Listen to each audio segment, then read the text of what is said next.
Bonsoir à tous. Bonsoir, docteur Abishaïn.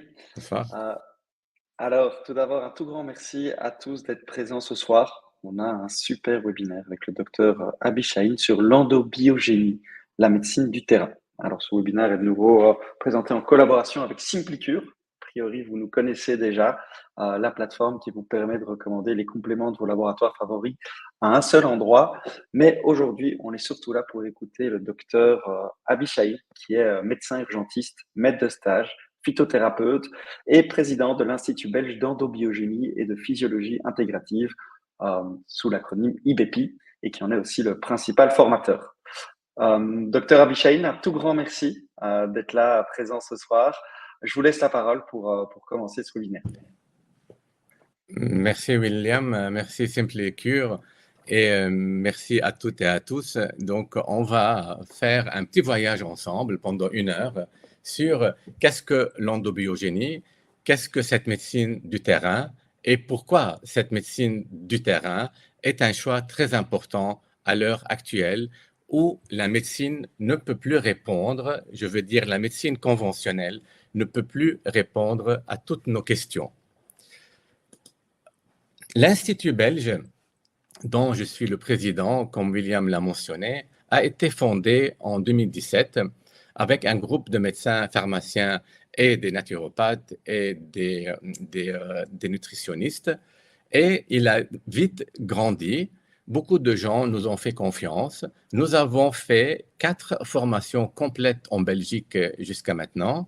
Et on démarre une 5e formation en septembre de cette année, donc septembre 2024. Vous pouvez voir toutes les dates et tous les sujets sur notre site internet que je vais vous montrer tout à l'heure.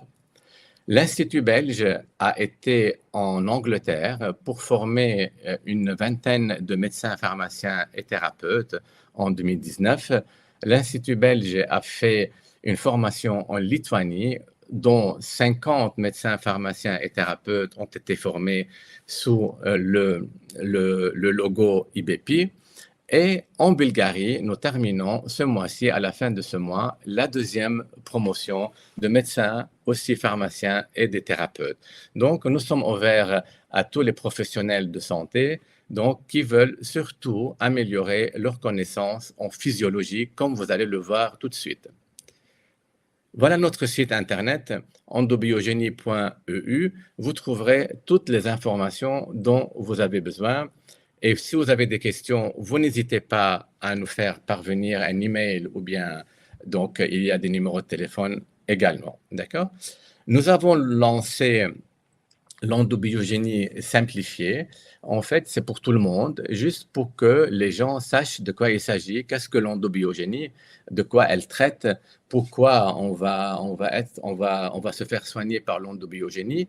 Et cette endobiogénie simplifiée, comme vous le voyez, c'est une série de petites vidéos pour vous familiariser avec cette approche. Et en plus, après ça, donc ce sont des vidéos gratuites qu'on a mis à votre disposition. Et après, nous lancerons, comme vous avez vu ici sur la diapositive, il y a la ligne de vie qui va être mise aussi sur le site. C'est quoi la ligne de vie? Brièvement, voilà. La ligne de vie, c'est le développement neuro-endocrinien de l'humain, de la conception jusqu'à vraiment la ménopause et même après la ménopause. Voilà, voilà. On va donc prendre ce chemin et ce petit voyage une introduction à l'endobiogénie. On l'a appelé introduction parce que c'est un thème vraiment immense. Et si vous êtes aujourd'hui présent ici avec nous, c'est qu'il y a quelque chose qui vous interpelle, il y a quelque chose qui vous rebelle, et il y a quelque chose qui vous titille un peu à l'intérieur de vous parce que vous ne trouvez pas une satisfaction à la médecine conventionnelle. Bien sûr, la médecine conventionnelle ne répond pas à toutes nos attentes. L'endobiogénie est considérée comme une médecine préventive, mais aussi une médecine curative et peut répondre à beaucoup de questions. D'accord? Pourquoi l'endobiogénie et comment est née cette idée de l'endobiogénie? Je ne peux pas passer directement à vous expliquer qu'est-ce que c'est que l'endobiogénie sans mentionner Hippocrate.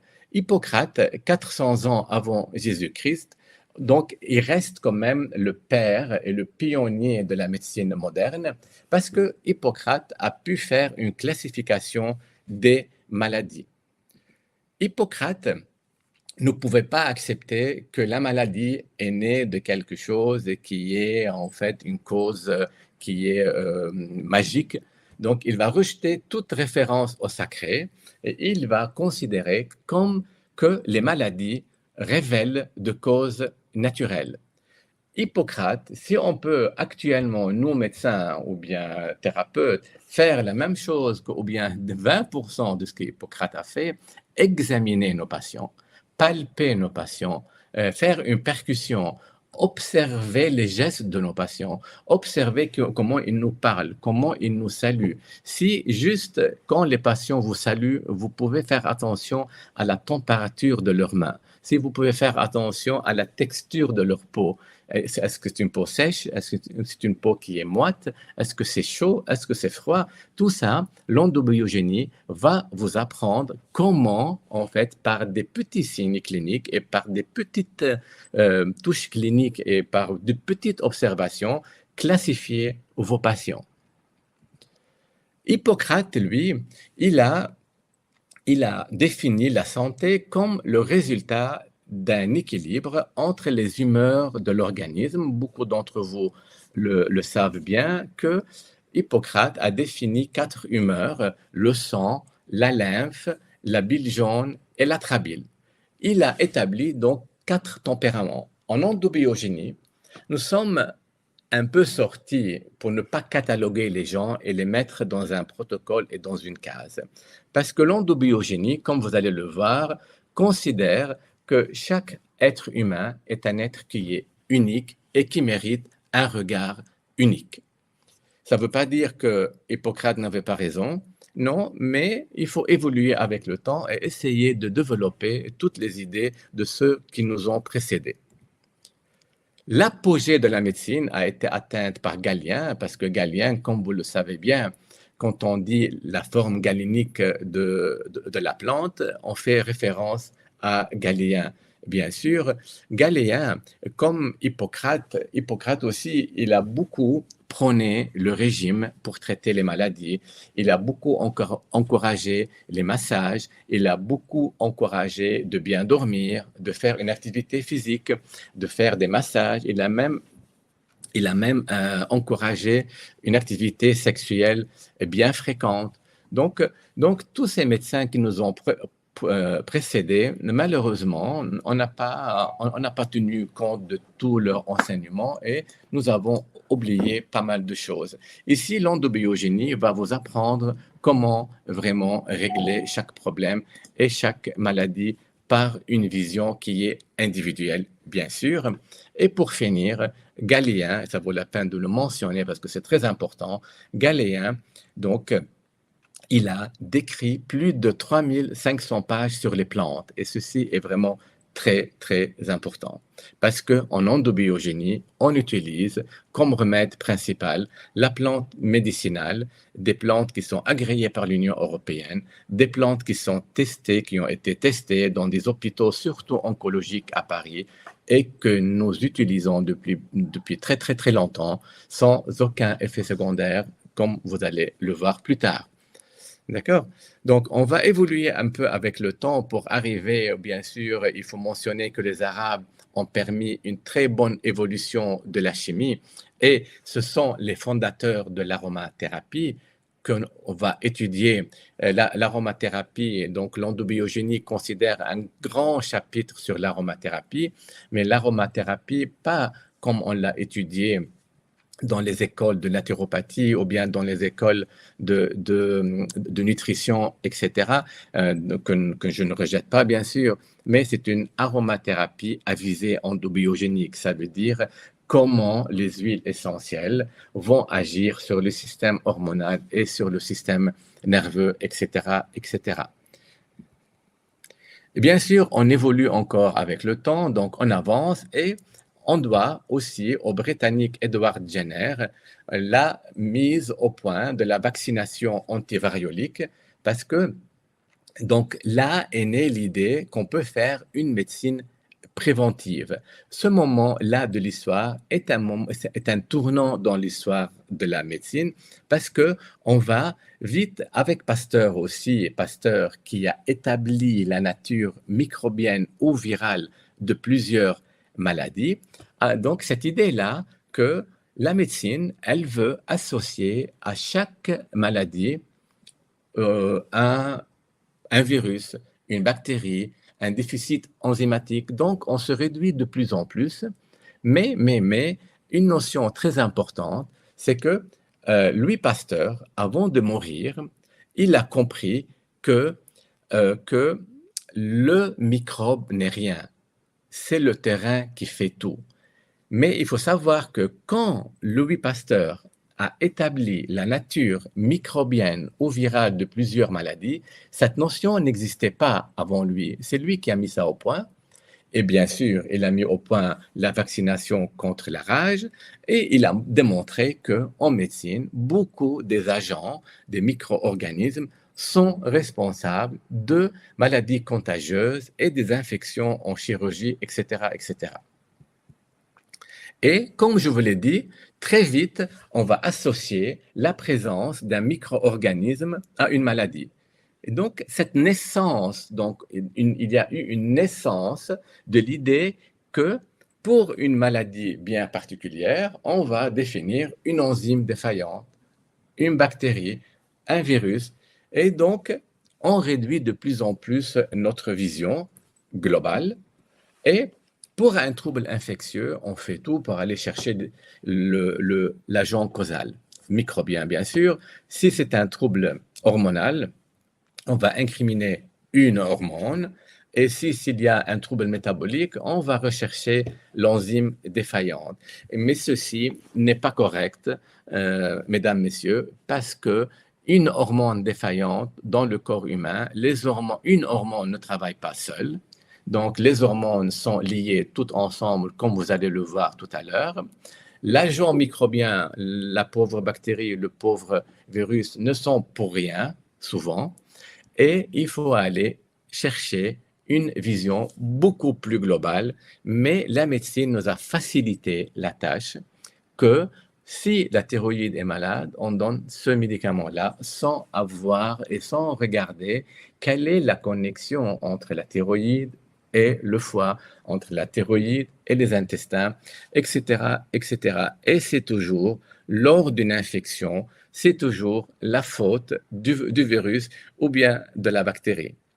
Mais très vite, Louis Pasteur l'a compris, mais c'était avant de mourir, sur le lit de sa mort, Louis Pasteur dit, le microbe, finalement, n'est rien. C'est le terrain qui est tout. Mais qu'est-ce que c'est que le terrain? Avant de parler de terrain, comme vous le savez, la médecine actuelle, elle est vraiment face à beaucoup de difficultés. Nous sommes confrontés à des germes de plus en plus résistants. La médecine actuelle n'a plus le temps de voir le patient dans sa globalité, mais c'est beaucoup plus facile de le fragmenter et c'est beaucoup plus facile aussi de dicter des protocoles pour telle ou telle maladie. Et comme ça, on ne doit plus réfléchir, on doit juste appliquer les protocoles dictés par nos chères firmes pharmaceutiques. La médecine actuelle, malheureusement, ne prend pas en considération l'épigénétique, donc l'environnement, et la médecine actuelle utilise des médicaments chimiques, donc des médicaments inertes qui ne sont pas vivantes, alors qu'en endobiogénie, on utilise la plante médicinale. La plante médicinale est un organisme qui est vivant parce que la plante interagit avec l'environnement. 1. 2. La plante respecte notre rythmicité et les sécrétions de nos hormones, elle va respecter notre cycle biologique alors que les molécules chimiques ne le font pas. Ça ne veut pas dire, et je ne conclus pas qu'il faut rejeter tout ce qu'on a appris en médecine, loin de là, mais il faut savoir que la médecine actuelle et la médecine endobiogénique peuvent se compléter. Et moi, personnellement, quand je vois que je n'ai pas besoin de cette molécule ou bien de ce médicament ou bien de cet antibiotique, je change et je remplace par des plantes ou bien par des huiles essentielles, etc. N'importe quoi comme forme galénique de plante, pas n'importe quoi dans le sens de n'importe quoi, mais je sais qu'est-ce que je vise et qu'est-ce que je recherche. Et parce que les plantes ne sont pas utilisées seulement comme tisane ou bien comme huile essentielle ou bien comme bourgeon. En endobiogénie, on étudie toutes les formes galéniques des plantes et l'action des plantes sur le système neuro-endocrinien. Et c'est ce qui est le plus important. Qu'est-ce que l'endobiogénie finalement? J'aimerais bien que vous retenez quelque chose ce soir de très important, c'est que l'endobiogénie n'est pas une physiologie alternative, n'est pas une médecine alternative. On parle ici d'une physiologie intégrative. C'est pas alternative du tout. Donc les gens, on a formé beaucoup de médecins, comme je l'ai dit, en Belgique et à l'étranger. Donc on apprend à nos patients à ne plus utiliser chez nous le terme alternative parce qu'on fait de la médecine. C'est une médecine qui est basée sur la physiologie, une physiologie intégrative qui va prendre donc en considération l'homme, dans son environnement et elle va respecter les interactions qui existent entre les différents systèmes qui constituent le corps humain, donc la globalité. Ce qui est extraordinaire, c'est que l'endobiogénie, elle respecte votre terrain qui est unique et elle considère, comme je l'ai dit auparavant, que chaque être humain est unique et qui mérite un regard spécifique pour lui. Puisqu'on parle de la physiologie, mais finalement, qu'est-ce que la physiologie qu'on a oublié? On a étudié ça en deuxième, troisième année de médecine. Et puis, on passe dans les facultés de médecine, on passe directement aux maladies et aux pathologies. Donc, la physiologie, c'est très important, c'est la base de tout. La physiologie va définir pourquoi ce phénomène se passe dans le corps et comment. Quel est le processus qui fait telle ou telle fonction? C'est ça la physiologie. Donc, si vous comprenez et que si vous apprenez, comme on apprend à nos étudiants, la physiologie, mais c'est très facile après de décoder le corps et d'aboutir à et comprendre comment la maladie s'est développée. Par exemple, pourquoi, je vous pose une question ici, pourquoi les hommes ont plus de globules rouges que les femmes? Pourquoi, lors d'une infection, pourquoi, lors d'une grossesse, les globules blancs augmentent? Ben, si on ne sait pas expliquer ça, ça c'est la base. Si on ne sait pas expliquer ça, ben, en fait, on ne peut pas résoudre tous les problèmes ou bien le problème de nos patients. C'est ça, on retourne nous dans notre enseignement à la base, et la base, c'est la physiologie. Toujours devant quoi qu'il arrive au patient et devant chaque patient, vous devez vous poser la question pourquoi et comment. Et nous avons des outils que nous allons vous les apprendre pour décortiquer ce malade ou bien ce corps humain qui est très complexe, mais en même temps, il est magique. Qu'est-ce que le corps humain? Qu'est-ce qu'une cellule? Finalement, qu'est-ce qu'un système? Et qu'est-ce qu'un organisme? Mais comme vous le voyez ici dans cette définition, un organisme, c'est une structure. Qui dit structure, dit tout ce que vous voyez autour de vous. La table, une chaise, ça c'est une structure. Donc nous sommes une structure qui est très complexe, mais pas seulement en fait une structure, mais nous sommes aussi une fonction, parce qu'on interagit avec l'environnement. Donc un organisme est une structure qui est complexe, qui est faite par des éléments, mais tous ces éléments, ça veut dire tous les organes qui vivent ou bien avec nous, à l'intérieur de nous, sont en interrelation on ne peut pas traiter de ce fait, juste par cette définition-ci, on ne peut pas traiter un foie malade sans aller voir ce qui se passe dans les intestins. On ne peut pas traiter un cœur qui est malade sans voir ce qui se passe dans les reins et dans les poumons, puisque il y a des relations et toutes les propriétés de cette structure sont liées ensemble. Voilà. Voilà, en fait, l'homme, petit, mais on se voit très grand, mais voyons l'univers autour de nous, nous sommes qu'un petit souffle, une petite poussière des étoiles, et l'homme, dans toute sa splendeur dans cet univers-là, il communique avec l'environnement. On ne peut pas ignorer ça et on ne peut pas rejeter ça et dire qu'on ne sont pas liés. Nous faisons partie de, nous sommes des enfants de cette terre et la terre est ce que vous voulez, la fille ou bien l'enfant de ce système solaire. Donc nous sommes tous connectés, que vous vouliez ou pas. Ça, c'est un autre problème.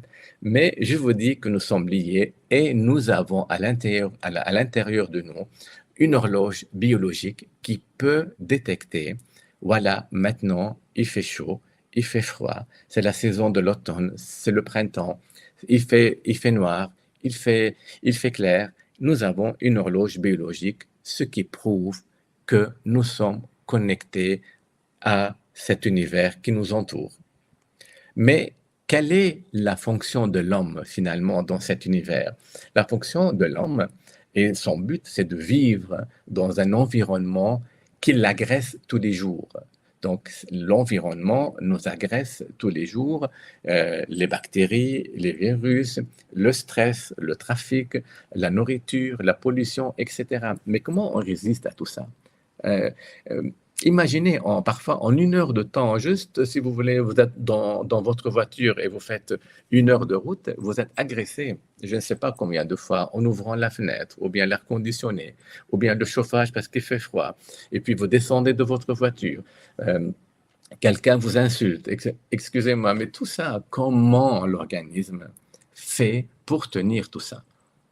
L'homme, comme comme structure, comme je l'ai dit, mais aussi comme fonction, l'homme, il doit être libre. C'est la première chose qui est importante, c'est la liberté. Par la liberté, je parle aussi et je veux dire que chaque cellule de votre corps humain est une cellule qui est libre. Elle fait des fonctions pour sa propre vie, mais puisqu'elle vit dans un système, elle fait aussi des fonctions pour le tissu et pour le système dans lequel elle vit. Donc c'est ça la liberté. Je suis libre, mais je fais aussi pour les autres. Si on fait maintenant, nous, êtres humains sur Terre, la même chose, on serait en paix. L'homme, il doit vivre, il doit manger, et il va transformer cette énergie pour se restructurer. Parce que vous allez voir, quand vous êtes agressé, vous dépensez beaucoup d'énergie. Il y a des hormones qui font ça pour vous sans que vous vous rendez compte. Mais après, quand vous vous reposez la nuit, il faut que votre corps se reconstruise. Et nous avons les moyens pour le faire. Voilà, en fait, donc j'ai dit tout ça. Là, l'endobiogénie est basée sur les connaissances donc les plus approfondies en physiologie humaine. Elle va étudier système par système, mais surtout les interactions entre les différents systèmes. Ça veut dire que c'est une médecine personnalisée qui regarde l'individu dans sa globalité. Ça veut dire que le patient arrive chez vous dès le premier regard. Quand on apprend à nos élèves comment décortiquer le visage de la personne, sa démarche, le corps, la symétrie du corps, les sourcils, les cils, les yeux, les dents. Donc, on est différent. Donc, c'est un regard personnalisé qui peut guérir, qui peut prévenir une maladie et puis qui peut aussi soigner une maladie. Donc, esprit et matière ne sont jamais dissociés Parce que, et ça c'est important, ça ne veut pas dire que je fais du chamanisme et de la magie, dont je ne suis pas contre, bien sûr, mais je suis médecin, je suis scientifique, mais il faut savoir que Hippocrate l'a dit, donc 400 ans avant Jésus-Christ, la maladie vient de l'extérieur. Ça veut dire quoi, vient de l'extérieur? Ça veut dire que c'est quelque chose qui vous a touché très profondément. C'est quelque chose que vous n'avez pas su surmonter. Mais, mais, pour guérir, la guérison vient de l'intérieur. Ça veut dire quoi vient de l'intérieur? Ça veut dire il faut que le médecin qui vous soigne, ou bien la thérapeute, ou bien le spécialiste qui vous soigne, puisse régler votre problème physiologique, cette interaction et interrelation qui existe entre les différents systèmes.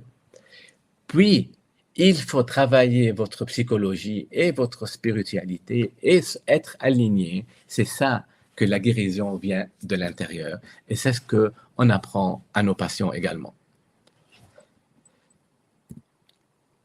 C'est une médecine, et j'ai parlé au début du terrain, c'est une médecine de terrain. Qu'est-ce que le terrain?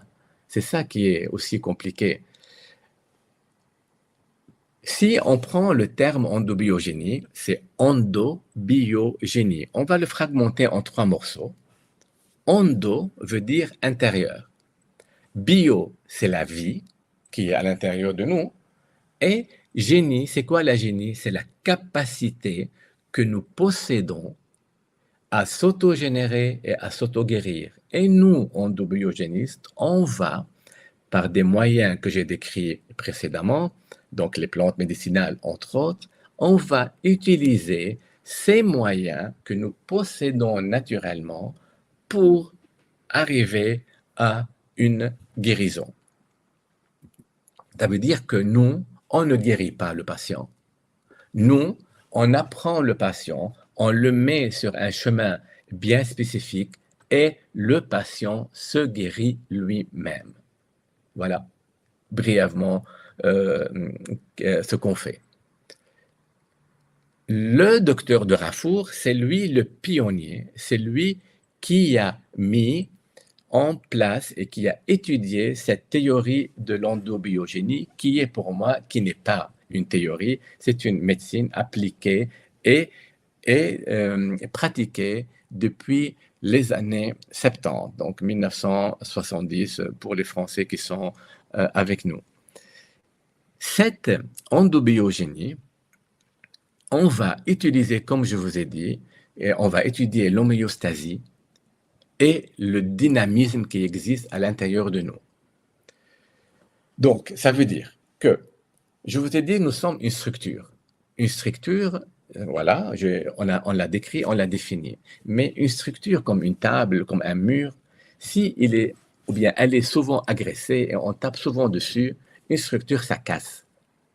Donc, on a ajouté à cette structure le mot dynamisme. Pourquoi dynamisme? Parce que le dynamisme, ça veut dire la vie, ça veut dire on interagit avec l'environnement, on change, on a les moyens de le faire pour toujours garder notre homéostasie, qui est une notion très importante en endobiogénie.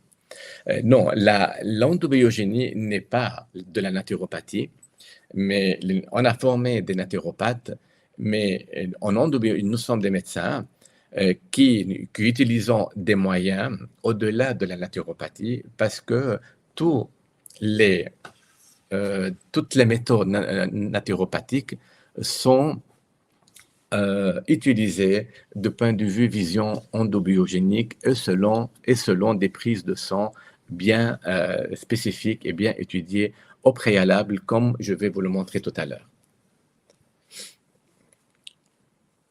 Et si on est sur la même longueur d'onde, mais c'est magnifique. On va continuer. L'endobiogénie est une médecine, donc, est une approche endocrinienne du terrain. Ça veut dire quoi? Puisque nous sommes très complexes comme structure, imaginez, vous êtes dans une firme, dans une société, vous travaillez dans une entreprise qui est immense, comme le corps humain, mais s'il n'y a pas de un chef qui va gérer le corps humain, s'il n'y a pas un chef qui gère le corps humain, mais ça va être vraiment la catastrophe, comme dans une entreprise. S'il n'y a pas un chef, ben, tout le monde va faire ce qu'il veut. Ça veut dire on n'a plus de contrôle sur le foie, on n'a plus de contrôle sur la thyroïde. Non. Ici, en fait, pour choisir qui est le chef, qui guide le corps humain, qui est le responsable, qui est le gestionnaire de corps humain, il faut, pour être gestionnaire, vous allez me dire, c'est peut-être le sang, parce que le sang, il est partout. C'est peut-être le système immunitaire, c'est lui qui est partout. Mais non, c'est le cerveau. Mais non, non, non. Tout ça, tout ça, c'est faux. En fait, le responsable du corps humain est un système qui doit être présent partout, qui doit être capable de faire toutes les fonctions du corps humain et qui doit aussi être capable de s'auto-réguler et s'auto-gérer. Ça veut dire il doit dire à ses sécrétions, maintenant stop, il y a assez de matériel, donc on va se retirer. Le système nerveux, il est partout, il y a des sécrétions partout, mais malheureusement, le système nerveux ne peut pas avoir ce qu'on appelle en médecine un feedback sur ces sécrétions. Ça veut dire qu'il ne peut pas inhiber ces sécrétions. Une fois que ces sécrétions sont dans la circulation, ben, elles sont dans la circulation.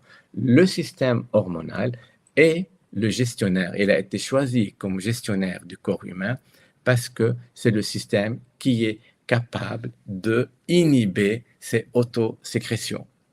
Donc, il est choisi comme gestionnaire. Ça ne veut pas dire que les autres systèmes n'existent pas. Non, ils travaillent tous ensemble pour notre bien-être, mais le chef de cette entreprise, c'est le système hormonal. Comment De Raffour a abouti à cette théorie? Non, Madame Céline, là, n'insistez pas. L'endobiogénie, c'est pas de la naturopathie. Je suis vraiment désolé, en fait, parce que vous allez le voir plus loin. Si vous patientez un tout petit peu encore, vous allez voir que, en fait, peut-être ce sont les mêmes principes, mais le fondement n'est pas vraiment pareil. Un peu de patience, s'il vous plaît. Donc, le docteur Durafour est un médecin français qui y a fait beaucoup plus de 40 ans de travaux pour vraiment comprendre le fonctionnement du corps humain. Parce que, en fait, on se demande parfois, OK, on a des patients asthmatiques, on a des patients qui font des maladies de thyroïde à chaque changement de saison. En fait, on les traite, mais la maladie revient. Ben, en fait, ça veut dire que pourquoi, alors que j'ai fait tout ce que je peux à ce patient-là, mais ce patient revient pour la même chose. Ça veut dire que je suis en train de traiter les symptômes, mais je suis pas en train de traiter la profondeur de la maladie et vraiment, en fait, le patient au vrai sens du terme.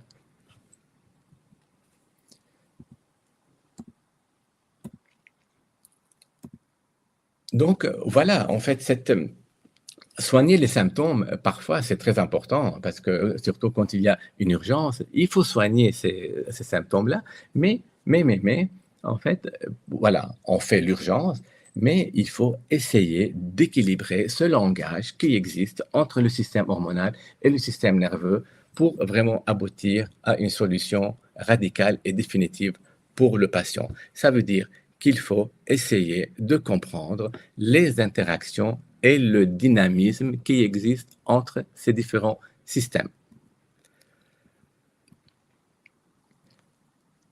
En endobiogénie, comme vous l'avez compris, et on ne parle plus d'une pathologie isolée d'un tissu. Ça n'existe pas.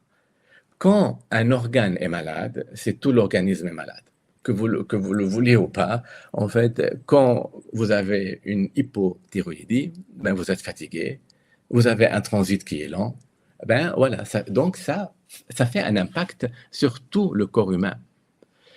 On ne parle plus d'un tissu isolée, d'une pathologie donc isolée du tissu, parce que quand un organe est malade, comme vous l'avez compris, tout est malade. Parce que tout est lié.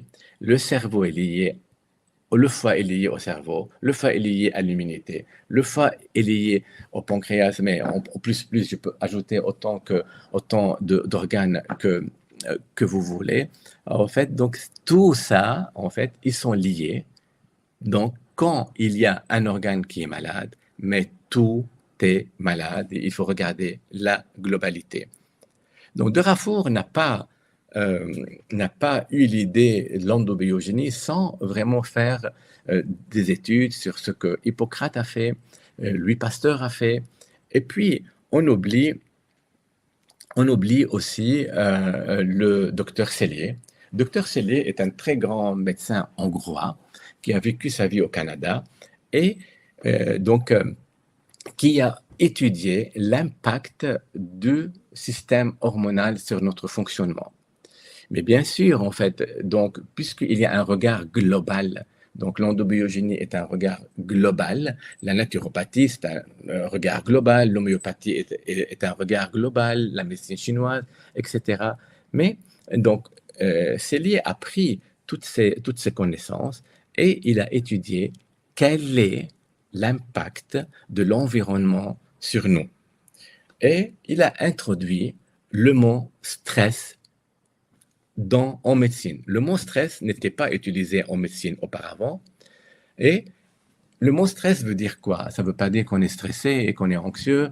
Le mot stress veut dire toute contrainte, toutes les forces qui sont, soit des forces internes ou bien des forces externes, ces forces vont menacer votre équilibre, votre homéostasie. C'est ça le mot stress. Ça veut dire que comment et quels sont les moyens que nous possédons à l'intérieur de nous pour garder face à des contraintes notre équilibre. C'est ça le mot stress. Il l'a introduit dans les années 50 et il dit quelque chose de très, très important. Ce qui est important, ce n'est pas ce qui arrive, mais la manière dont on le prend. Ça veut dire quoi? Ça veut dire que devant un stress, le stress en lui-même, c'est pas un problème. C'est comment on va le gérer. Ça veut dire, devant un stress, il y a des gens qui sont stressés, ils vous disent, ah, moi je passe le stress sans aucun problème, je dors bien, le matin je me lève, je suis super bien, aucun problème. Il y a des gens, devant un stress, il faut un arrêt cardiaque. Donc c'est la manière dont il a géré son stress. Devant un stress, on peut avoir une insomnie, on peut être en dépression, on peut faire un ulcère à l'estomac. Mais voilà, donc nous sommes tous différents et nous méritons un regard tout à fait différent les uns des autres. Cette notion de stress est très connue et ce schéma du docteur Sellier est un schéma très très important parce qu'il a décrit 3 phases de stress. Comme vous le voyez ici, que la phase, donc ça veut dire qu'il y a une phase d'alarme. Qu'est-ce qu'une phase d'alarme? Une phase d'alarme, c'est quand on est agressé, c'est quelque chose d'aigu qui vous arrive, c'est quelque chose de tout frais. Je vais vous donner un exemple. En fait, demain matin, j'espère que non, demain matin, vous roulez en voiture et il y a quelqu'un qui vous rentre dedans. Voilà.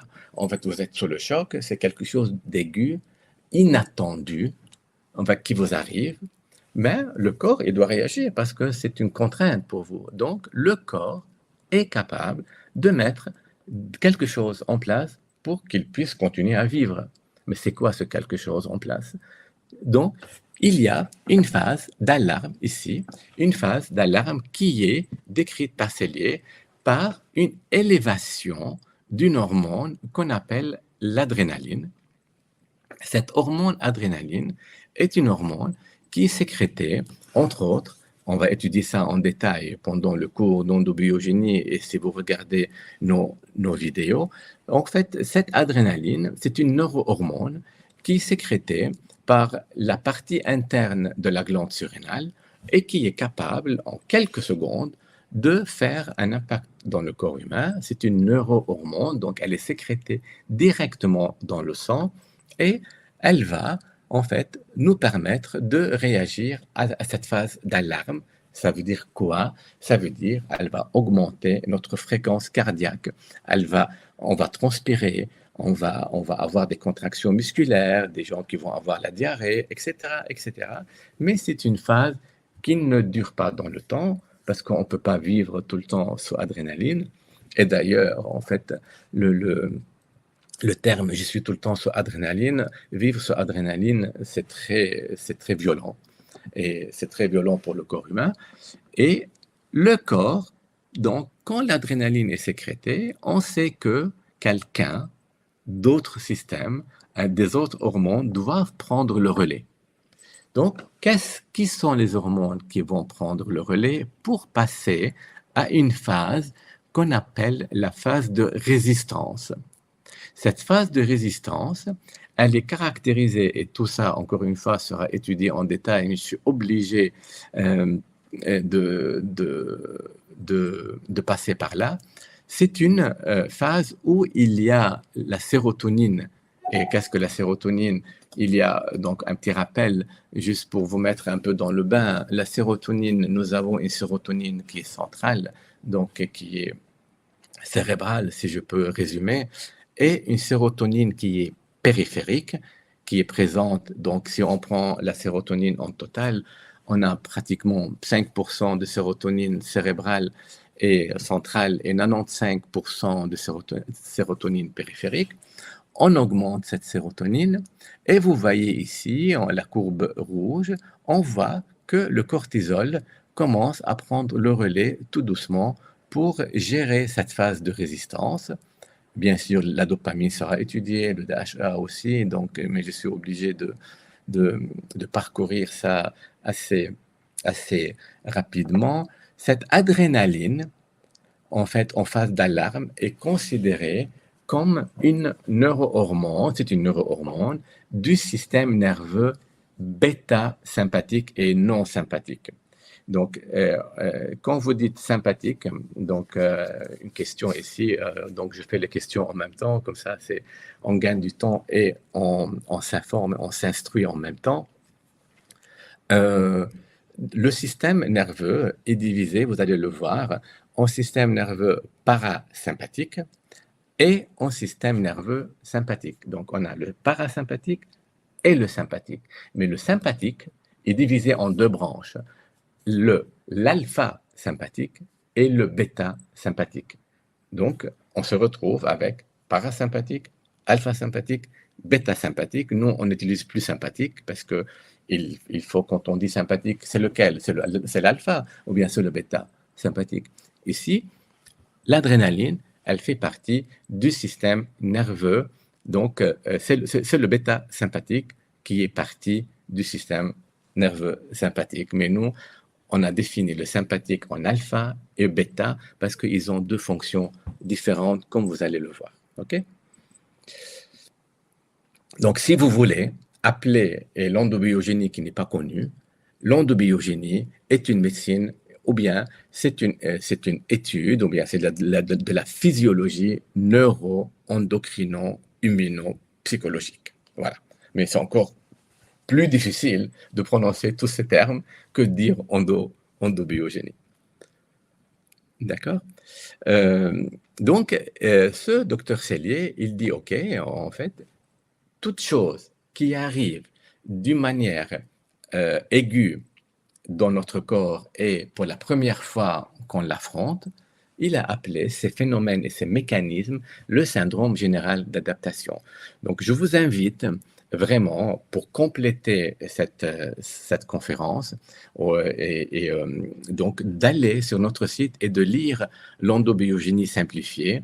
Donc, ce sont des petites séquences de vidéos qui vont reprendre un peu plus en détail tout ça, avant de mettre le cours online très, très bientôt. Donc, cette endobiogénie simplifiée va vous rentrer un peu plus dans notre formation en endobiogénie. Comme vous l'avez constaté ici, adrénaline, cortisol,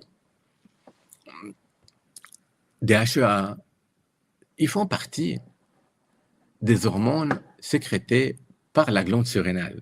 Et on voit ici l'importance de cette glande surrénale dans la gestion de notre quotidien. Voilà, juste une petite aparté. Ça veut dire que devant un stress et devant quelque chose qui nous arrive, la glande surrénale est là pour sauver l'affaire. Et la glande surrénale, en endobiogénie, on a décrit des axes, comme je vais vous le montrer tout à l'heure. Ce sont des axes, et la glande surrénale, elle fait partie d'un axe qui est appelé l'axe corticotrope, parce que la glande surrénale, en sécrétant l'adrénaline, cortisol, DHEA, elle va participer et elle va nous aider à quelque chose qu'on le constate, je veux dire pas, et qui passe pour vous, c'est peut-être inaperçu, c'est l'adaptation à quelque chose de nouveau qui nous arrive. Chaque chose nouvelle, donc toute chose, demande la participation, bien sûr, du système nerveux, mais surtout d'une glande d'une importance primordiale, qui est la glande surrénale. Pourquoi c'est une glande primordiale?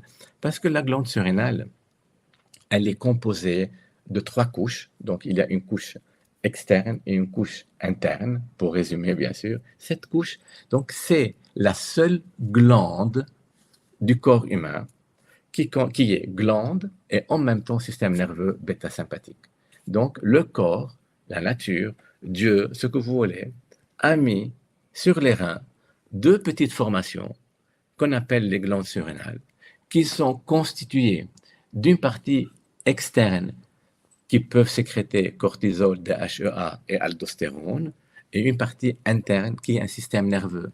C'est pour faire la liaison entre le système nerveux et le système hormonal.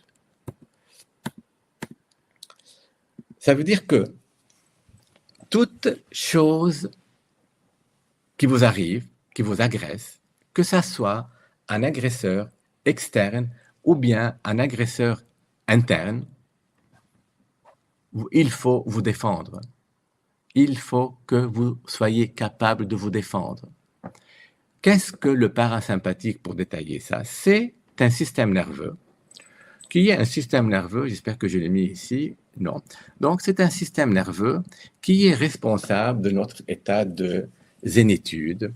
Ce sont quand vous êtes en méditation, quand vous faites du yoga, quand vous faites du tai chi ou bien du qigong, vous êtes dans un état de zénitude.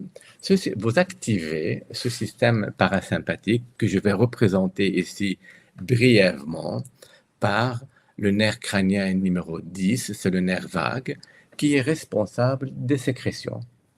Donc, l'hypersalivation, l'hypertranspiration, les diarrhées, etc. C'est l'activation du système parasympathique. Et puis, quand vous êtes agressé, vous ne pouvez pas rester dans une zone de zénitude et dans une zone calme de relaxation.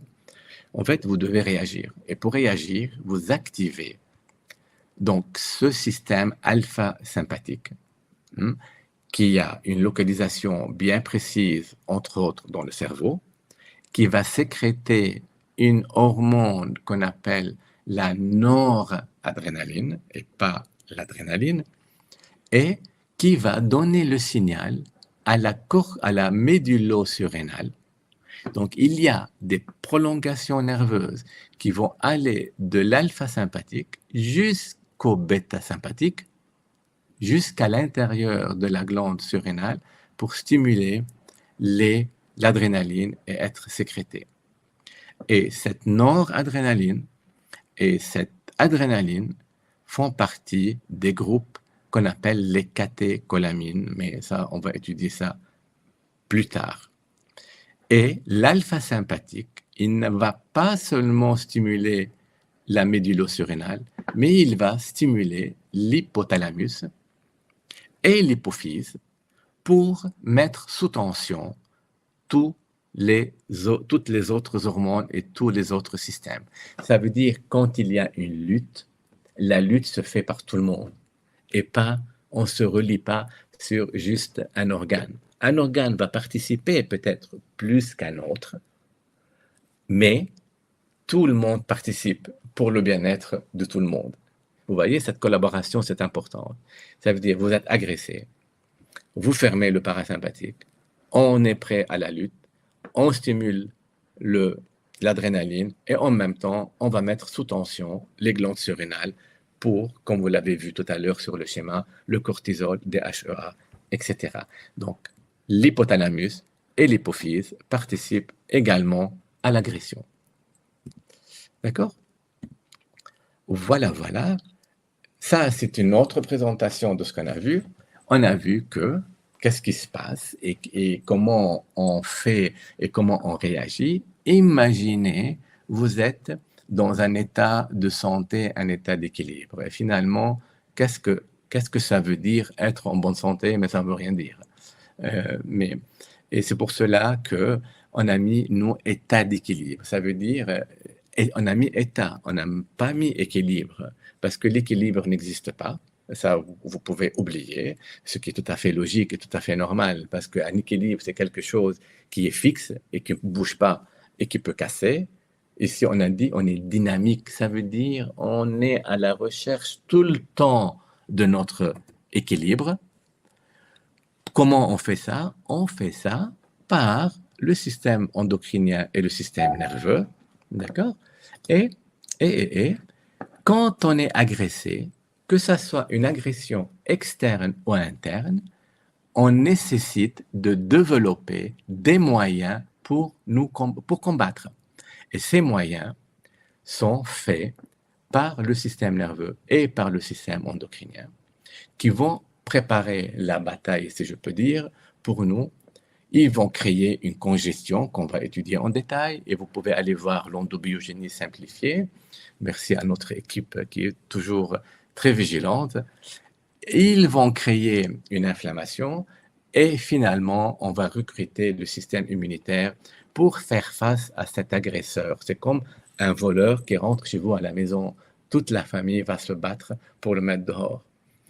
Donc, si la bataille a été bien, ça veut dire si on a bien détecté l'intrus au début et que nous avons un bon système nerveux, un bon système hormonal et qu'ils ont bien préparé les soldats qui sont la congestion, l'inflammation et l'immunité, on retourne à un nouvel état d'équilibre parce que vous ne retournerez jamais après une maladie à l'état auquel vous avez été avant la maladie. Jamais, jamais. Hein? C'est toujours en avant, ou bien en arrière. Ou bien, malheureusement, la réponse n'était pas efficace et on tombe dans la maladie. Ça veut dire, la maladie, il faut plusieurs mois pour développer une maladie et pour casser cet équilibre qui est en nous. Le gestionnaire du terrain, comme je vous ai dit, c'est le système endocrinien qui est dynamique, ubiquitaire, constant et surtout autorégulateur. D'accord? Donc, voilà, en fait, le terrain, c'est quoi le terrain? C'est quoi? J'ai un terrain unique, vous avez un terrain unique, ça veut dire quoi? Ça veut dire que vous avez une structure unique, parce que qui est partie à partir de votre héritage génétique, avec toutes les anomalies qui sont dedans et pas la perfection parce que ça n'existe pas, et aussi la fonction qui est dynamique, qui est la vie. Ça veut dire que, docteur, en fait, je suis né avec une maladie génétique, mais est-ce que je vais la développer ou pas? Mais pas nécessairement, vous n'allez pas la développer nécessairement, parce que tout dépend aussi de cet équilibre et de ce que votre système nerveux et votre système endocrinien et qu'est-ce qu'ils sont en train de faire. On peut être né avec une maladie génétique ou bien une déficience génétique et d'un gène et ne pas développer la maladie. Ça existe. Et une recherche japonaise prouve que si nous développons toutes les maladies avec lesquelles nous sommes nés, ça veut dire si on développe toutes les anomalies qui sont à l'intérieur de nous et qui se manifestent en maladie, mais on meurt avant l'âge de 11 ans. Ben, ce n'est pas le cas. La preuve que on ne développe pas nécessairement les anomalies donc, génétiques. Tout dépend aussi de l'épigénétique, comme on l'a dit au début. D'accord? Donc, on est tout le temps en train de chercher cette notion d'équilibre que vous allez étudier vraiment donc en détail, équilibre de chaque cellule, de chaque tissu, de chaque organe et de chaque système. D'accord? Brièvement, et avant de passer à autre chose, mais c'est pas encore fini, hein, d'accord? En fait, qu'est-ce que la congestion dont je viens de parler ici dans, euh, dans oups, ici. Qu'est-ce que la congestion? Comment ça se fait?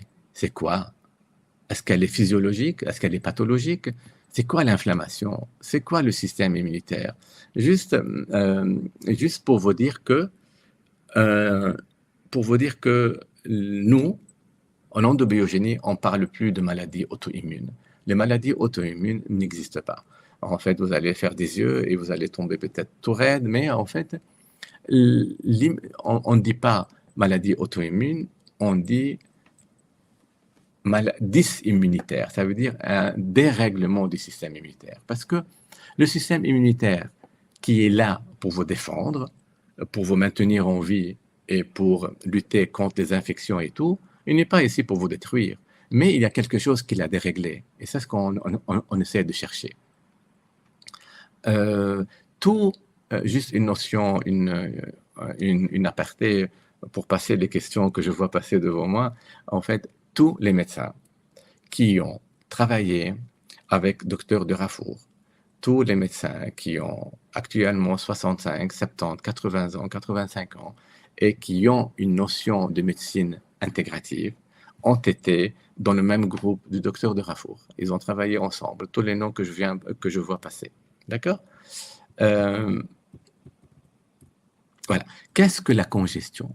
La congestion, c'est augmenter les sécrétions dans l'organe qui est malade. Je vous donne un exemple. J'ai mal à l'oreille. Ça, c'est la congestion. Parce que quand un virus, une bactérie entre dans la gorge, dans le nez, les muqueuses vont détecter qu'il y a un intrus. Donc, cette détection, juste cette détection, elle va créer des sécrétions pour essayer de laver.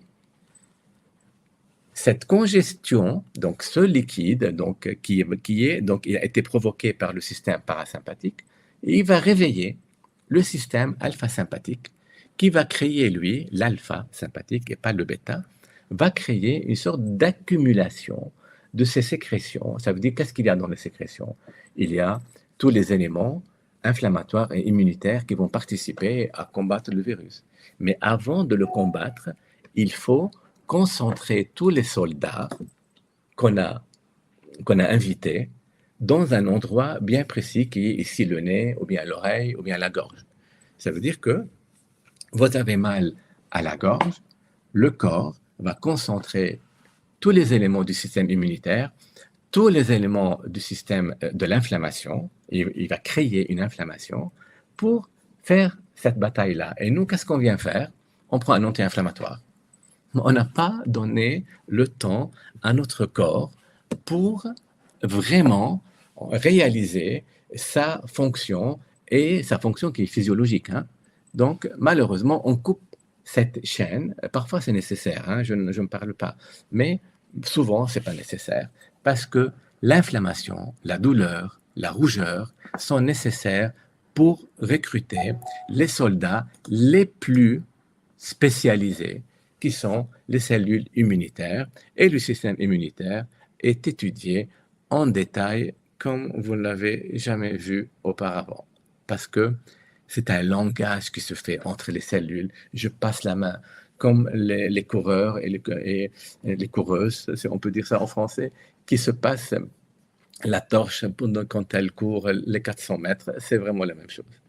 D'accord? Mais il ne faut pas qu'un soldat tombe. Si ça tombe, toute la chaîne se dégringole aussi. Et voilà, voilà.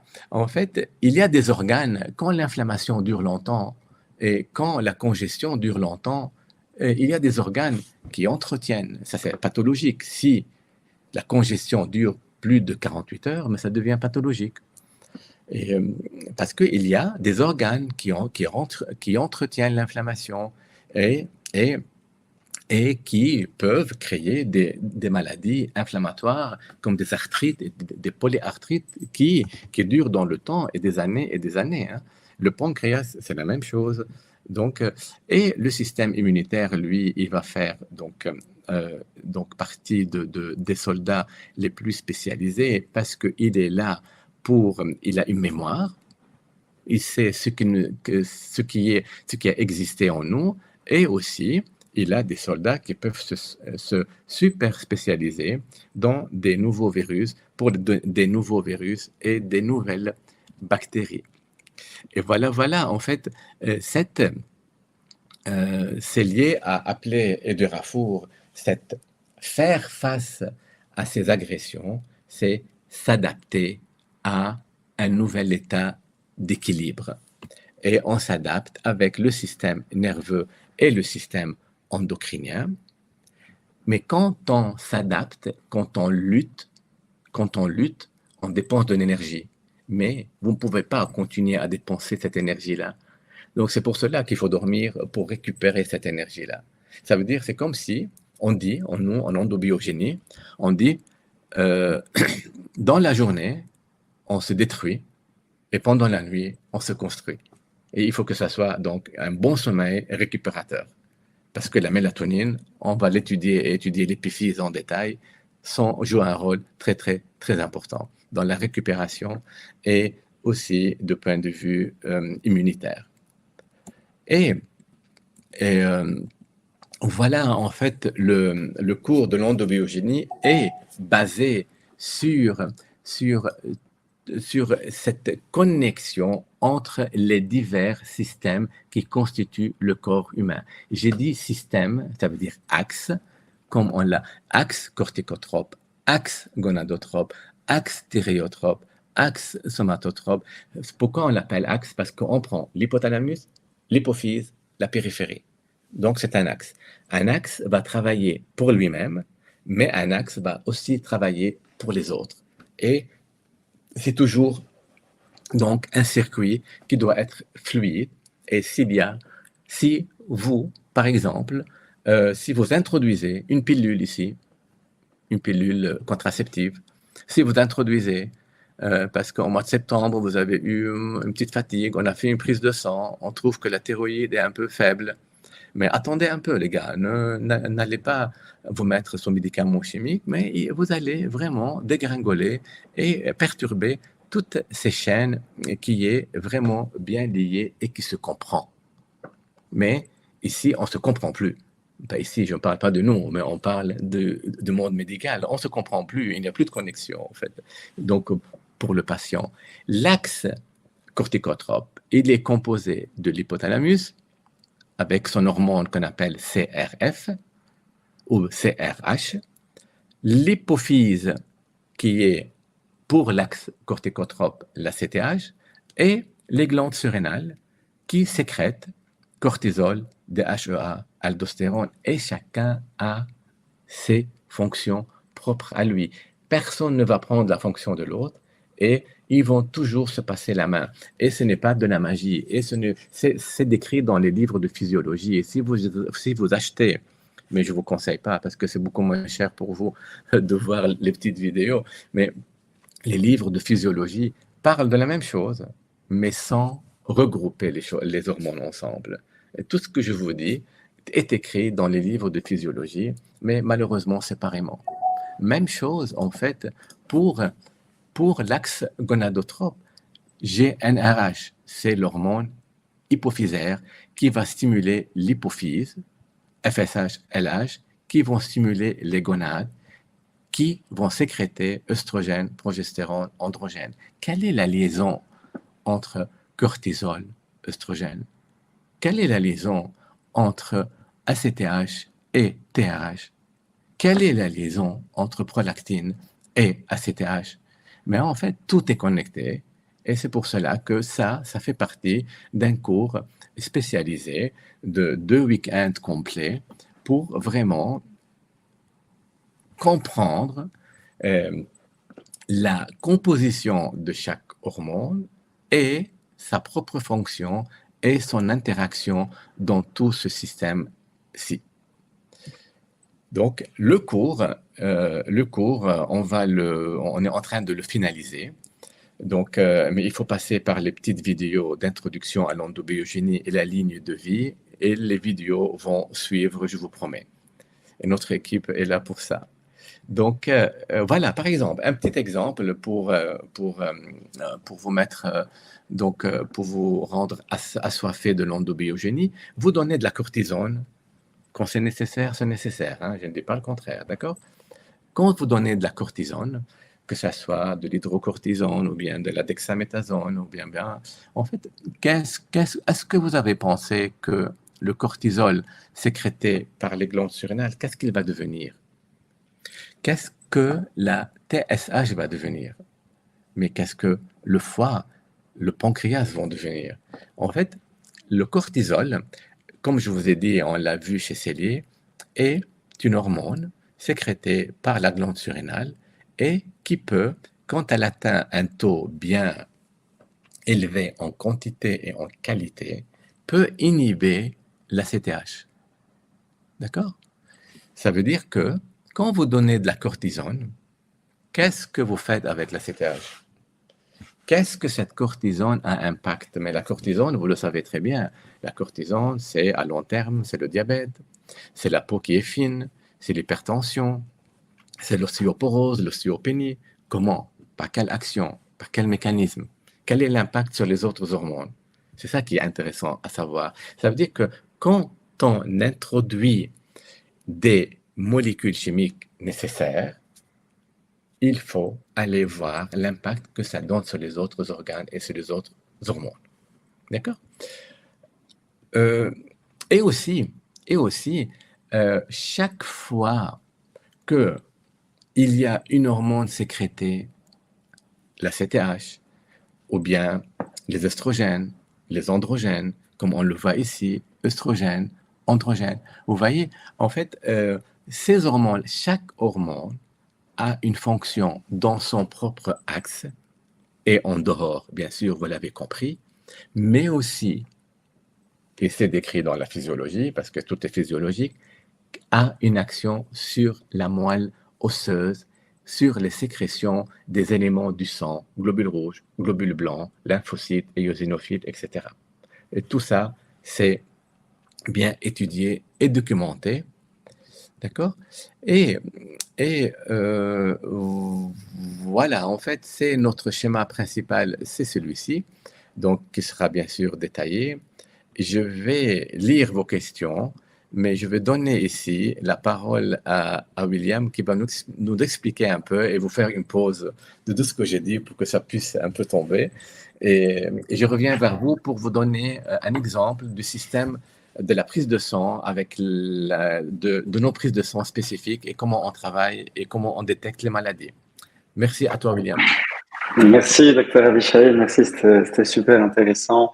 Alors, c'est vrai que je profite 2 minutes pour vous présenter Simplicure qui vous a offert ou qui est en partenariat avec l'Institut d'endobiogénie ce soir pour le webinaire. Tout d'abord, déjà poser vraiment vos questions. Je vois qu'elles sont plutôt dans la discussion. Il y a un onglet Q&A. Posez toutes vos questions. On a le temps. Tantôt avec le docteur Apichaï, il y aura même encore une autre session si vous le souhaitez pour des questions-réponses. N'hésitez pas, c'est l'intérêt du live. Et alors moi, pendant ce temps, je vais vous présenter Simplicure. Hop. Donc, Simplicure, pour ceux qui ne connaissent pas, on est parti d'un constat, c'est que plus de 50% des recommandations de compléments alimentaires ne sont généralement pas achetées par vos clients ou vos patients.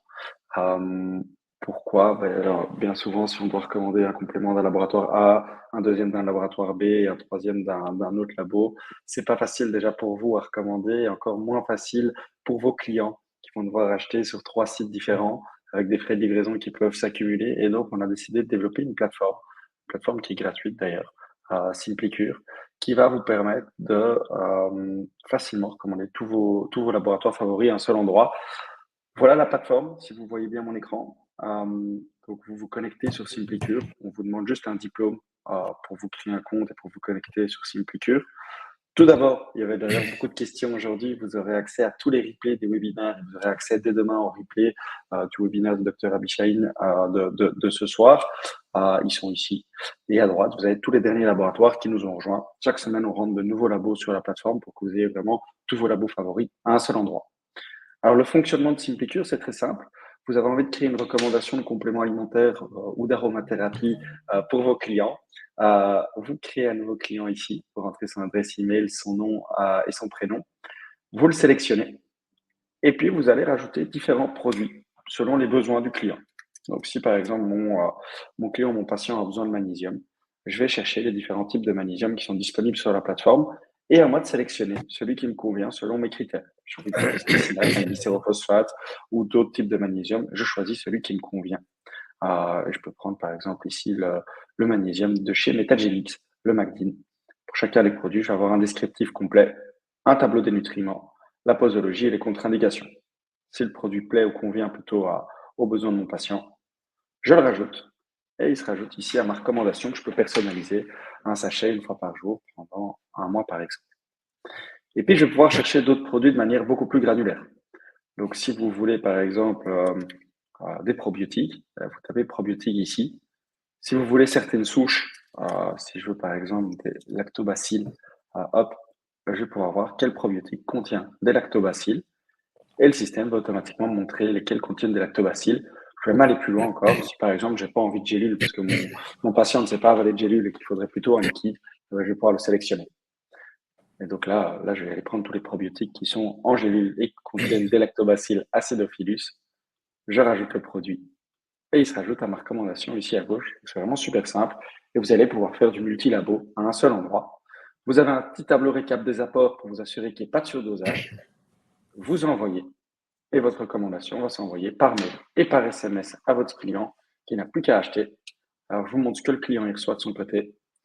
Il va recevoir un lien unique sur lequel il va pouvoir acheter les produits de différents labos, Metagenics/Biolitrix et ici CopMed, à un seul endroit. Il a un discount qui peut aller jusqu'à moins 15%. Vous pouvez offrir jusqu'à moins 15% pour vos patients. Et, pardon, pour eux, ils vont avoir des frais de livraison uniques. À partir de 59 €, c'est offert en point relais, 89 à domicile. Pas mal de flexibilité. Si un produit ne leur plaît pas, ils l'enlèvent. Et c'est livré dans les 2 jours chez eux, dans une seule box. Pas besoin d'avoir un jour une livraison dans le laboratoire A et un deuxième dans le laboratoire B.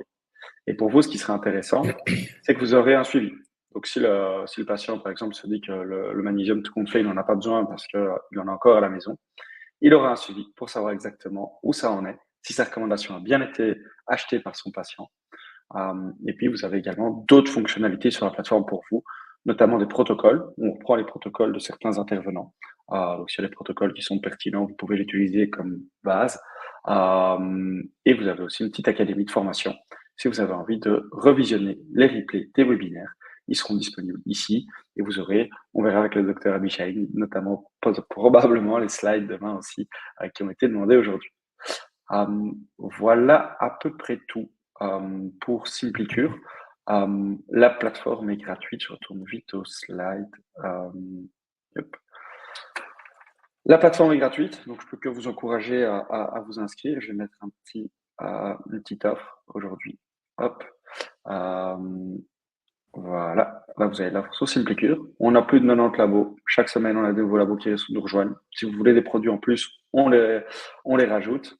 L'intérêt pour vous, c'est d'accéder à plus de 1600 références de 90 laboratoires, de gagner du temps et de fidéliser votre clientèle.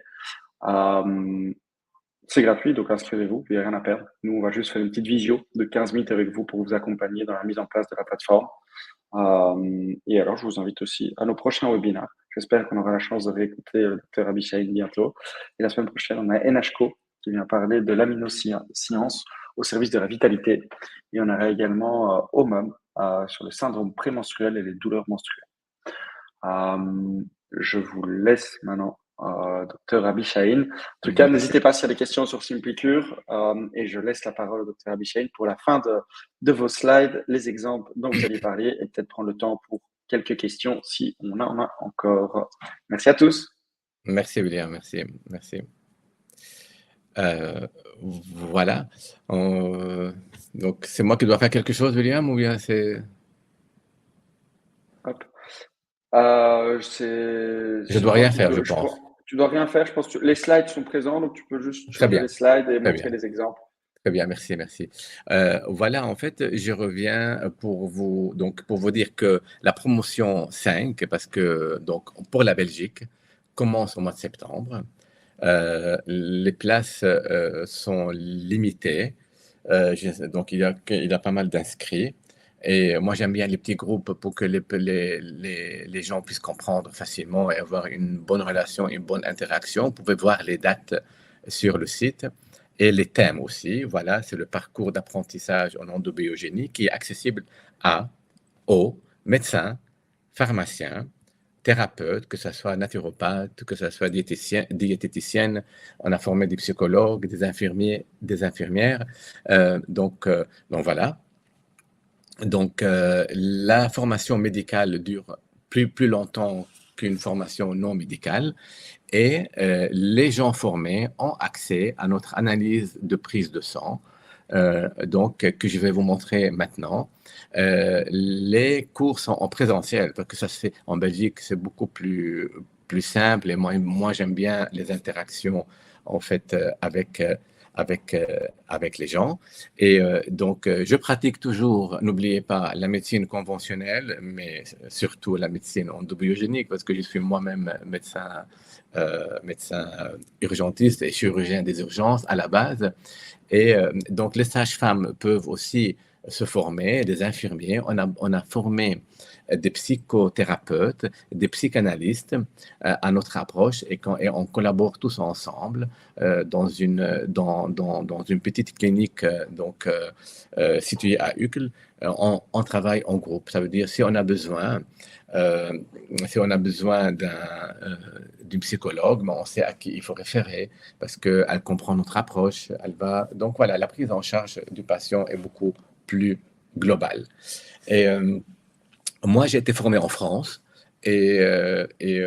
En France, il y a l'Institut à La Rochelle qui forme juste les naturopathes. Ils ne forment pas, je suis pas sûr, ils ne forment pas à la prise de sang que je vais vous montrer tout à l'heure.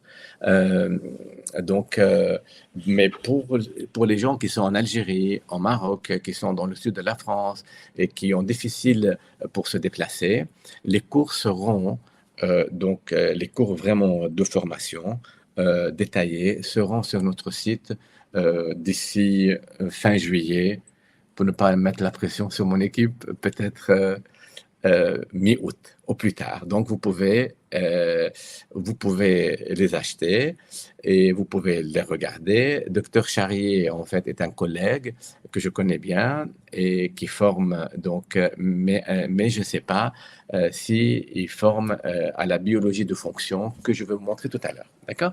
Voilà, en fait, un petit exemple. Quand vous voyez des lésions comme ça sur la peau, en fait, donc, nous et beaucoup de... Donc, nous, on définit, il y a des études, et donc, qui, par exemple, une acné au niveau du front, elle est différente de point de vue hormonal qu'une acné au niveau de la base du nez. Une acné du menton, hormonalement, elle est complètement différente d'une acné qui est au dos ou bien qui est sur le thorax. Donc, en fait, on apprend aux étudiants qu'est-ce qu'une texture de cheveux. Pourquoi les cheveux sont bouclés? Pourquoi les cheveux tombent? Pourquoi les cheveux sont très fins? Pourquoi les cils sont longs et courbés? Pourquoi, en fait, les lèvres sont grosses, bien sûr, sans botox, hein, je parle. Pourquoi les dents sont éparpillées et ils ne sont pas alignés, etc., etc. Pourquoi le patient en fait, ça va jusqu'à pourquoi le patient, quand il parle, mais il y a beaucoup de salive qui sort de sa bouche. Pourquoi je salive la nuit, docteur? Je me lève le matin, j'ai beaucoup de salive sur l'oreiller, etc., etc. Donc, ça a été confirmé par les prises de sang que je vais vous montrer tout à l'heure. Hein, d'accord? Voilà une acné. La localisation de l'acné hormonalement est différente. Ici, c'est une acné due, donc une acné du front, est due entre autres à une hyper-fonctionnement de l'ACTH. Au niveau du menton, c'est probablement androgénique, etc., etc. C'était juste pour vous dire aussi que le côlon, mais ça, c'est pas seulement de Rafour, mais toutes les études actuellement, la distribution des hormones dans le gros intestin est complètement, en fait, différente d'un endroit à l'autre. Vous voyez ici, au début de l'intestin, donc ici, c'est la fin de l'intestin grêle et le début du gros intestin. Donc, au niveau du sécom, on voit une très grande concentration d'une hormone hypophysaire, la CTH, et puis il y a ici la FSH, mais tout ça, en fait, sont très importantes. Ce schéma est très important pour traiter les maladies inflammatoires du côlon, qu'on n'appelle plus les maladies auto-immunes comme Crohn et rectocolite. On les appelle les maladies inflammatoires du côlon, ou bien la maladie de Crohn et le rectocolite, où le succès en endobiogénie, sans vraiment exagérer, sans frimer, avec toute modestie et humilité, sont traités avec un très très grand succès, avoisinant presque 100% de succès. D'accord? En fait, je vais vous montrer l'analyse de la prise de sang et si mes souvenirs sont bons. On m'a dit de faire ici, donc, share content. Non, pas celui-là. Screen. Partager l'écran. Partager l'écran. Et William, est-ce que vous pouvez me confirmer que Ouais, vous voyez l'écran? on voit bien, on voit bien votre écran. Voilà. En fait, pourquoi ici il m'est venu à l'esprit de parler du cancer? Parce que c'est vraiment un thème et j'ai promis à Monsieur Détry, à William, de peut-être faire une conférence sur le cancer de point de vue endobiogénique ou bien sur le thème qu'on veut. Et nous avons décidé, si on ne sait pas répondre à toutes vos questions aujourd'hui, on va faire une séance de questions-réponses samedi à 18 heures. Et donc, on vous enverra de toute façon, si vous avez des questions, vous pouvez nous rejoindre pendant 1 heure et on va répondre à toutes vos questions, ce qui est important avant de s'engager dans une formation. En fait, il faut savoir que les prises de sang en endobiogénie sont des prises de sang, donc classiques, qui ne sont pas chères, et en fait qui sont remboursées par la sécurité sociale. Et ces prises de sang, en fait, il faut savoir quelque chose de très important, que on ne dose pas un taux circulant. Ça veut dire, si vous voyez que le zinc, je parle du zinc comme ça qui m'est venu à la tête, du zinc qui est diminué dans le sang, ça ne veut pas dire nécessairement que vous manquez du zinc. Nous, ce qui nous intéresse, c'est l'activité de l'hormone. Comment je peux vous simplifier ça? Imaginez, vous êtes d'un petit gabarit, mais vous êtes très fort. Donc, vous imaginez que vous avez une petite voiture, mais qui peut rouler très vite. Donc, le taux hormonal, le taux circulant n'est pas tout à fait important. Ce qui est important plutôt, c'est l'activité. Qu'est-ce que, avec ce petit taux d'hormones, qu'est-ce que l'organisme peut faire avec? C'est ça qui est important. Et on utilise, donc, on prend cette prise de sang qui est faite dans un laboratoire de votre choix. On travaille beaucoup avec le laboratoire LIMS, surtout. Donc, on prend ces prises de sang et on les travaille dans un logiciel qui est appelé biologie des fonctions. Pourquoi on l'a appelé biologie des fonctions? Parce qu'on va déterminer la fonction de l'hormone et donc l'activité de l'hormone et pas son taux circulant. Donc, c'est une sorte d'algorithme, ce sont des formules mathématiques étudiées, testées pendant plus de 10 ans et testées dans un hôpital oncologique à Paris, dans des hôpitaux oncologiques à Paris, Et on a élaboré ce système-là avec des formules. Et les formules représentent, et j'insiste, une activité hormonale et pas son taux circulant. Et il y a des index qu'on appelle les index de carcinogenèse. Ce sont des index qui nous montrent la probabilité, mais c'est une probabilité qui est fiable à plus de 80%, mathématiquement et statistiquement, que donc quelle est la possibilité c'est une possibilité, j'insiste encore, d'avoir un cancer. Quelle est la probabilité que je suis en train de renouveler mes cellules d'une façon anormale jusqu'à se devenir hors contrôle, ça veut dire des cellules cancéreuses.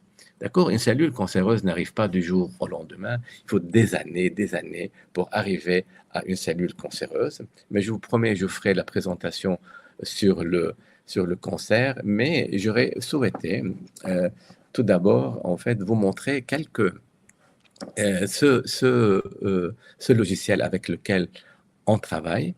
On ne se base pas seulement sur les marqueurs tumoraux, mais on se base sur une prise de sang, comme vous allez la voir ici. Je vais fermer là. J'ai fait un exemple. J'ai pris un exemple d'une prise de sang.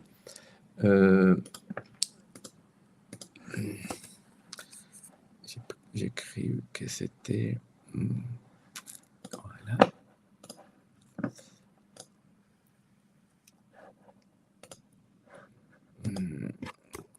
Donc, je ne sais pas si vous voyez encore mon écran ou pas. Oui, on le voit bien, on le voit bien. Voilà. Vous voyez, en fait, donc, vous prenez une prise de sang et vous l'encodez vous introduisez les données dans le système. Donc, les étudiants qui feront la formation auront accès à ce système, bien sûr, sinon la formation ne sert à rien sans système parce que vous devez, vous devez pouvoir interpréter ce que vous voyez parce qu'il faut examiner le patient, l'interroger et vraiment, avant de prescrire, voir si ce que vous avez constaté, et selon votre examen clinique, ça colle avec les données biologiques. Donc, à savoir qu'une consultation en endobiogénie dure 1 heure, facilement 1 heure. D'accord? Ça veut dire on voit un patient par heure, on voit 6-7 patients par jour. Voilà. D'accord? En fait, vous voyez, le système, donc, on l'a divisé en activités, toujours, rappelez-vous, système nerveux, l'état vasculaire, l'état hypophyse-hypothalamus, surrénal. Donc, c'est toujours par des axes, comme je l'ai cité tout à l'heure. Gonade, thyroïde, muscle, os, l'axe, le dernier, somatotrope, et l'activité cellulaire, est-ce qu'on est oxydé? Est-ce qu'il y a beaucoup de radicaux libres ou pas? Est-ce qu'on est en cétose ou pas? Et aussi, ce qui importe, parce qu'on a parlé du cancer, l'activité carcinogenèse de l'individu et du patient avec le renouvellement cellulaire. Et tout ceci ici, sur la colonne, vous voyez les normes. Nous avons les normes. Donc, et vous voyez ici que la patiente renouvelle ses cellules d'une manière anormale. Oui, 61, c'est pas beaucoup, mais il faut savoir, on ne lit pas formule par formule, on lit les formules, et c'est ce qu'on vous apprend, ensemble. Ça veut dire que, regardez, en fait, je vais vous donner un exemple. Donc, voilà. Donc, ici, le dernier chapitre de cette biologie de fonction, c'est l'activité carcinogénique du patient. Ça veut dire, est-ce qu'il y a une masse cancéreuse ou pas? On l'a appelé score de grossesse, mais c'est la présence d'une masse cancéreuse. Est-ce qu'il y a un risque de métastase ou pas? Est-ce qu'on est hors atteinte? On ne sait plus ramener le patient? Est-ce que la chimio fonctionne chez ce patient ou pas? Donc, tous ces index sont primordiaux pour traiter un patient cancéreux sur chimiothérapie ou pas. D'accord? Donc, on introduit ces données de prise de sang dans le système et le système va vous donner des paramètres que c'est à vous de les interpréter. Selon, bien sûr, une logique qu'on va vous apprendre. Vous voyez ici la sérotonine. Un exemple facile, hein. La sérotonine, on l'a appelée sérotonine périphérique, ça veut dire la sérotonine qui n'est pas dans le cerveau. Et donc, elle est immense, 203. En fait, quelle est l'interprétation? Pourquoi cette sérotonine périphérique, elle est augmentée? D'ailleurs, une petite aparté, une sérotonine à 600, 700, 800, 1000, 2000, vous pouvez être sûr à 100% qu'il y a une tumeur cérébrale ou bien des métastases cérébrales. À 100%, je peux vous le garantir. Regardez comment l'agression, qu'est-ce qu'il a ce patient-là? Regardez en fait ces chiffres. Un cortisol à 28. Pour que le cortisol monte si haut, au lieu d'être entre 3 et 7, c'est que l'agression, il y a quelque chose, pas seulement un cancer, il y a quelque chose qui nécessite que l'organisme de ce patient doit se défendre et augmenter son cortisol activité à 28. Quand le cortisol augmente, on dit que le patient il est en adaptation. Ça veut dire il ne bouge plus, il est figé, il y a quelque chose de dangereux qui arrive à mon corps. Qu'est-ce que c'est d'où vient ce danger-là? Regardez en fait, hein, l'hormone de croissance, 52, 2 et 6, ce sont les normes. L'activité, il n'y a aucune raison, aucune, que votre hormone de croissance dépasse 2 et 6, aucune. Qu'est-ce qui se passe? Qu'est-ce que fait l'hormone de croissance avec un taux 10 fois pratiquement supérieur, 9 fois supérieur aux normes? Mais il y a un cancer. Regardez, qu'est-ce que la TRH? La TRH, c'est l'hormone qui est le plus étudiée en endobiogénie parce que c'est l'hormone chimère, en fait, elle change et c'est une hormone très intelligente, on va dire. Et, l'hormone TRH, la TRH, elle a un impact énorme sur le pancréas. Elle est à 2886 au lieu de 3 et 9. Cette patiente, elle est venue chez moi en 2019, comme vous le voyez, et pour des nausées et des vomissements et une indigestion. Juste en passant après ça à la fonction du foie, à son oxydation, et ses radicaux libres, donc elle est très inflammée, hein, très acide, très inflammée, et avec, ici il n'y a plus de risque, ici c'est une masse cancéreuse, avec risque d'expansion, il y a un cancer, c'est inévitable, et ce cancer, en fait, est alimenté par l'hormone de croissance et par la TRH, et c'est un cancer du pancréas qui s'est révélé donc avec une résonance magnétique et un scanner. Et donc, oui, en fait, à quoi ça sert de traiter ces patients? Il y a des gens qui m'ont dit, mais ça sert à beaucoup de choses parce que la patiente a refusé toute chimiothérapie, toute intervention, toute la médecine conventionnelle, malgré les risques que je lui ai expliqués, qu'il faut passer par là, que c'est important, que je suis là pour vous aider à passer tous les risques et tous les effets secondaires de la chimiothérapie. Elle a refusé et l'oncologue lui a donné 6 à 7 mois de vie, mais elle a vécu pratiquement 20 mois dans de très bonnes conditions. Elle est décédée dans son sommeil par une embolie pulmonaire et un arrêt cardiaque.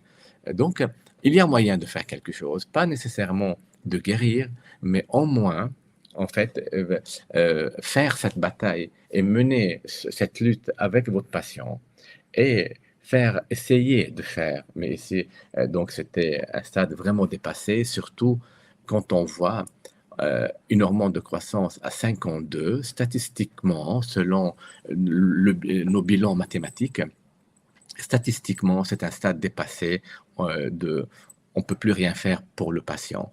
Mais j'ai donné un traitement pendant presque 2 ans et qui a pu stabiliser ses valeurs-ci, mais la patiente donc est décédée. Donc, c'est très fiable. À quoi ça sert de traiter ces patients-là? Mais ça sert à une qualité de vie, ça sert à leur dire que vous êtes à côté d'eux et que vous menez la bataille avec eux et qu'il faut, avant notre dernier voyage, ou bien le premier voyage, je ne sais pas, avant notre départ de ce monde pour un autre monde, et en fait, il faut travailler sa psychologie, sa spiritualité pour partir en paix. Parce que, comme on le dit, on le répète, on n'est pas des êtres humains vivant une expérience spirituelle. Détrompez-vous, nous sommes des êtres spirituels vivant une expérience humaine.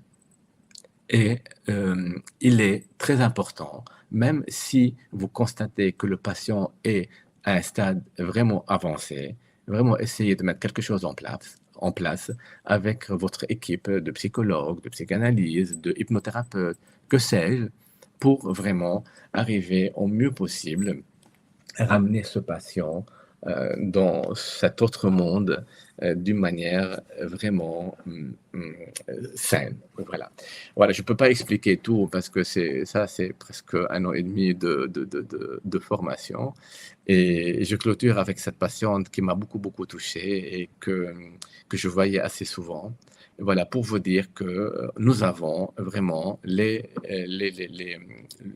moyens d'avancer avec la plante médicinale, avec les compléments alimentaires, mais tout est prescrit de point de vue endobiogénique. Ça veut dire je ne prescris pas à l'aveugle aux patients du sélénium, du zinc, des oméga 3. Et donc, je prescris une composition qui est homogène à la recherche d'un équilibre, peu importe lequel, et dans une synergie et est-ce qu'il faut prendre le matin parce qu'il y a des hormones qui sont là pour le matin? Est-ce que c'est pour le soir? Est-ce que pour midi? Est-ce que donc on prescrit pas des vitamines pour prescrire? On prescrit pas des oméga 3. On prescrit pas des huiles essentielles parce qu'elles sont seulement anti-infectieuses, antivirales. On prescrit toujours, en plus de tout ça, pour leur action neuro-endocrine. Donc voilà tout ce que j'avais à vous dire pour aujourd'hui. Et nous avons donc, je vous rappelle, un atelier exclusif de questions-réponses et vous pouvez vous inscrire, c'est gratuit, c'est samedi malheureusement, mais vous pouvez donc laisser vos questions et je ferai de mon mieux de vous répondre. Voilà. Et ce sont, pardon, William Vieux-Pourtin, oui, ce sont des pharmaciens qui sont formés en endobiogénie et pour faire des ovules, des suppositoires, des liquides pour les oreilles, pour les enfants, des huiles de massage qui sont formées à faire des préparations de bourgeons, des teintures mères, des extraits secs. C'est énorme. Il faut des pharmaciens spécialisés. On n'en voit pas chez des pharmaciens, en fait, qui ne sont pas formés. Je sais que tous les pharmaciens sont très bien formés, mais on préconise, parce qu'on sait que si on ne trouve pas le produit, le pharmacien va comprendre ce que le médecin cherche et il va pouvoir substituer, en fait. Et, et si les gens ont été formés en France, donc bien sûr, ils peuvent se rejoindre à nous, mais en fait, donc on commence le cours en septembre, comme je l'ai dit, et directement nous, après le 3e cours, on introduit les notions de biologie de fonction avec nos étudiants. Je vous remercie vraiment beaucoup euh, pour, euh, pour votre présence, pour votre écoute. Et merci beaucoup, William et SimplyCure. Merci notre équipe de logistique qui nous rappelle qu'il y a le parcours d'apprentissage en endobiochimie. Voilà. Et ce fut un grand plaisir. Merci à vous, docteur Abishaïl. C'était vraiment génial. On voit dans les commentaires, je pense que vous avez touché les gens et que c'était vraiment passionnant. Je rappelle encore que pour toutes les questions, si on n'a pas pu y répondre, parce que ça fait quand même déjà 1 heure et demie, il y a la Oui. séance de questions-réponses samedi à 18 h. J'enverrai également toutes les questions et la discussion au docteur Abishaïl, mais également à son équipe logistique. Et je tiens à remercier Fabio qui a fait un excellent travail Fabio, toujours euh, pour, présent. euh, pour ce webinaire. Merci Fabio. C'était un plaisir de travailler et de préparer le webinaire ensemble. Je vous envoie toute la documentation, comme ça vous aurez le temps de préparer les questions et d'y répondre samedi. Merci à tous. Passez une excellente soirée. Merci, Bonne soirée docteur Abishaïn. à Et toutes. à À bientôt. très Au bientôt. revoir. Merci à vous. Au revoir. Au revoir. Au revoir.